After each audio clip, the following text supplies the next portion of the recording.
Hi guys, and welcome to the Middlesbrough vs Sunderland match review, where Sunderland have just got away with a 1-1 draw after Rusyn gets his second goal of the season to get us away with a draw. So, getting into that game, guys, firstly I just want to say thank you to everyone that did join the live stream that's just finished now. I really appreciate it. We had a good laugh until the second half started and the game just started to go down the pan a little bit, didn't it? It was just an awful second half, to the point I was quite happy and quite content with the point. First half performance, we'll get into the lineup anyway. We had Patterson in goal, Yelder with his debut on the left-hand side of the back four. Hume manages to return to his right-back position. Ballard and O'Nien in the middle of that back four, with Daniel and Ekwa in centre midfield, with Abdullah Bar on one side, Clark on the other, and then Joe behind Burstow. Now, first half, I felt like opening 20 minutes, we had a really good sort of press about us. Every time we went forward, there was plenty of bodies either arriving late in the box or getting in the box originally. Plenty of movement there. They did have a couple of very good opportunities. Greenwood, who nicked in behind the defence. Pato makes a good save, makes himself big, and it falls to Azaz on the edge of the box. Open net, and he's put it over the bar. They did have a couple of really good chances. They had better chances than us originally in the opening 20 minutes. However, I felt like we were having the better of the play. We were controlling the ball a lot better than they were, and we looked really decent going forward. And as I say, bodies were in the box.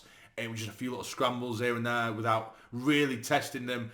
But then every time we got to the point where every time we did go forward, it was like we started to go within ourselves a little bit.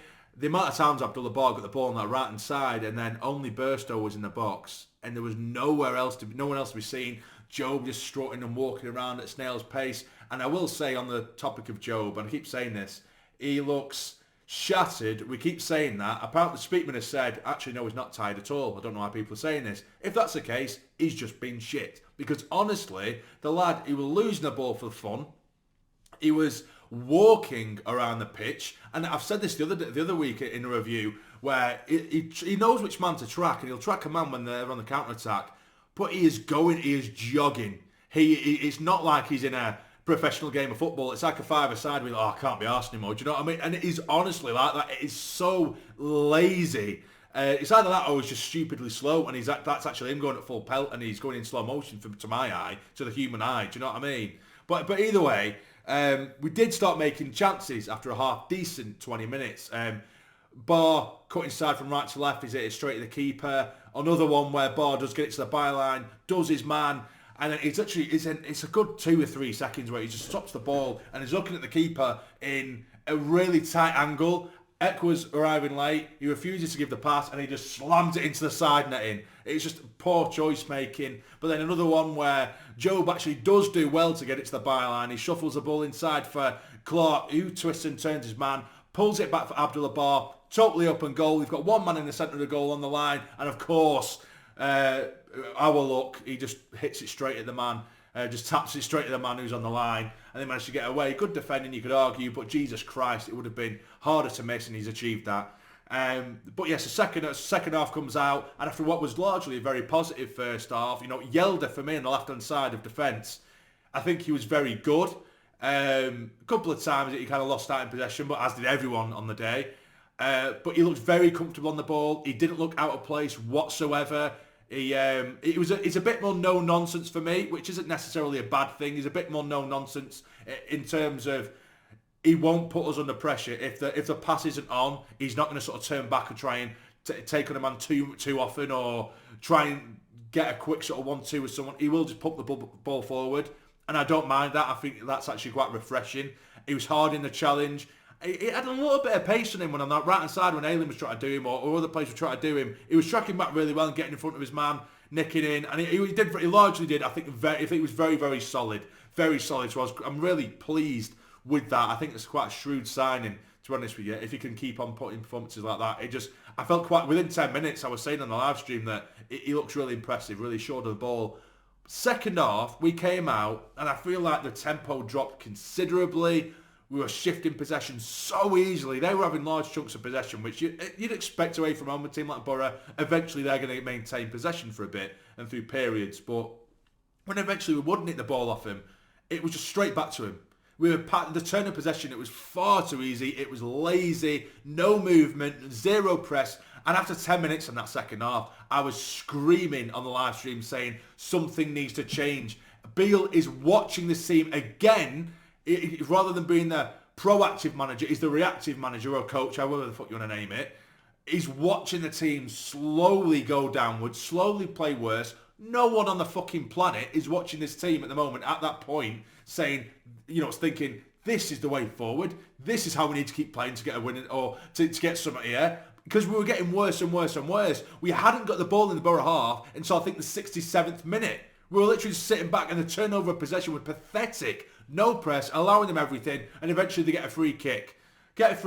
And, I can say Beal, this, that and the other, but the defending was absolutely vile. It was 2-3 quick passes into the box. Great finish, mind you. But it was just 1-2 into the box, volley, bang. Piece of piss. Marking horrendous. It was so easy for him, hilariously easy. And then, of course, it took only 5 minutes later until he makes the changes. Rusyn comes on, as well as Patrick Roberts. And even 10 minutes after that, I think the heads were down. They needed a change. They needed something. And Beal took far too long to react rather than be proactive. When, like I said, you could see a mile off the things needed changing. Job contributed 0. He needed changing. Burstow, I think he had 6 touches in 60 minutes. Something like that. Something along those lines. It was poor. And I know a lot of people say, but he's making the runs, but the service isn't there. It's chalk and cheese. If you look at Greenwood, the runs he's making in behind, and then Burstow is one of them, and Job is guilty of it as well, because I'm calling for them both to be taken off. That's very good. It's slowly walking about the pitch and pointing, like, I want the ball there, or why don't you put the ball there to someone else, or put the ball there, but then they don't actually make the run. They don't commit to the run. If you're on your feet and you're flat-footed and you're pointing to do it somewhere, and then they give it, you're already giving yourself a disadvantage. He doesn't really want it. It's very, very good. It's almost like, it's almost fake, just showing that, I want that. It's someone just say, oh, well, at least I've shown for it. At least I've done my bit there. You've not, mate. You've not committed to a run. You've not actually made a run. You're pointing and contributing jack shit, unfortunately. And he got bullied, a couple of times where he did try and be the hold-up man. He was just pushed off the ball. It weren't a foul. It's a man's game. And it's a contact sport. And he was just flinging himself. It was like a ragdoll. It was poor. Rusyn comes on. The press immediately returns because Rusyn he's like a pit bull going after the ball. He really wanted it. He was throwing himself into challenges, clashing with the 50-50 rather than ducking out like some people on the pitch did. And eventually we got the goal, which you could argue was probably against the run of play because Borough were considerably better than us in that second half. Only took like 15, 20 minutes or 10 minutes left maybe for us to actually show a bit. And we get ourselves on the break. Finally, we managed to venture into the Borough half, which was a hell of an adventure because we hadn't seen it for so fucking long. We did break forward. Jack Clark spreads the play to Rusyn. I think because they were so used to our sort of outlet being Jack Clark, they just thought, I won't bother with Rusyn because he's not going to give it to him. And he cuts inside. He spreads the play brilliantly to Rusyn. Takes one touch on the half volley on the edge of the box. And he's hit it towards the near post. It dips underneath the keeper to make it 1-1. And I'm absolutely buzzing for the lad, not just for us. I'm buzzing for him because he deserves it. And I know there's all this about the experienced striker and everything at the club. Oh, we needed one, and which I think we did, and we do. But when you've got we do have 3 strikers. At least we don't have. It's not like we don't have any strikers. We do have strikers, and if he can be someone who can step up to the plate and start producing like he did today, I'm all for it. I don't give a shit whether Ipswich have Keith more. But it'd be brilliant to see it come off for Rusyn. It really would, and he looked absolutely buzzing. I'm so happy for the lad. And then we just pushed on from there. Then our tails were up, and we were throwing everything at it. A few nearly moments, and then last moment of the game, Dan Ballard, he gets himself injured. He's gone over, and it looks like he's either dislocated his shoulder or done something to his shoulder. He was in a lot of discomfort, and so Seal come on for like 5 seconds as the last ball was kicked. So hopefully that isn't too bad of an injury for Dan Ballard, which is a big takeaway from the game as well. But yeah, for me, it's one of them. Beal, again, being a reactive manager as opposed to a proactive manager. It was so blatant what needed changing and who needed changing, and changes in system which weren't made. He watched us again, and I said this the other week when we lost, or several times when we have. He watches and waits and watches us slowly get worse and worse and worse. Then we concede, and then it's like, oh yeah, changes, there we go. Like, you need to be proactive for it. But yes, that sees us, I think, in 8th, I believe. I will have a quick check here. Yeah, we're in 8th. A point behind Hull. Though, of course, a lot of teams are on 29 games. We're on 30 now.